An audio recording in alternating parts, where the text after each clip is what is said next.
La Moroccan Agency for Sustainable Energy, MASEN, acte le projet d'extension du parc éolien de Koudia Al-Baïda.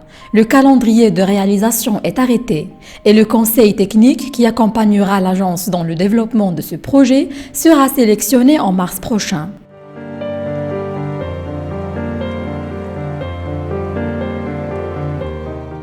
Le projet porte sur l'extension d'environ 200 MW du parc éolien de Koudia Al-Baïda, dans la région de Tlat Tahramt, Tanger Tétouan.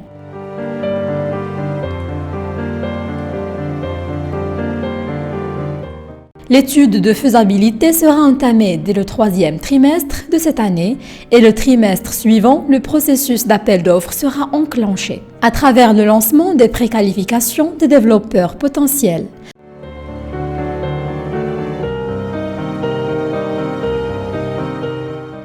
La sélection finale du développeur du projet devra avoir lieu en 2023. MASEN table sur la mise en service commerciale de cette capacité additionnelle de 200 MW en 2025-2026.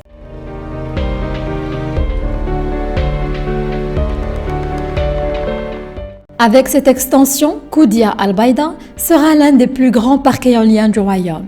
Rappelons qu'il s'agit du premier parc éolien du pays et à l'échelle continentale. Il a été initié et mis en service en 2000 par l'Office national de l'électricité et de l'eau potable, avec une capacité de 50,3 MW sur la base de 84 éoliennes.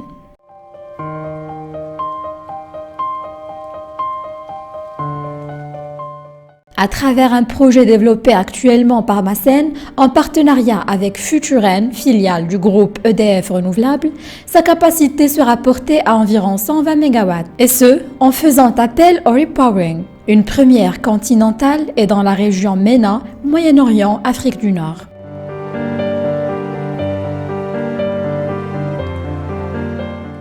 Le repowering implique le démantèlement des turbines existantes pour les remplacer par des éoliennes d'une nouvelle génération au rendement plus élevé.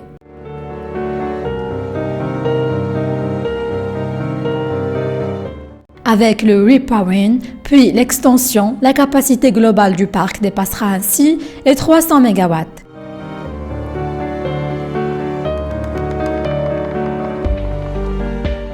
Le projet d'extension à réaliser sur 2 zones, Dakshir Mdiq, Fahs, sera développé dans le cadre d'un programme de production indépendante d'électricité, impliquant la conception, le financement, la construction, l'exploitation et l'entretien du parc éolien.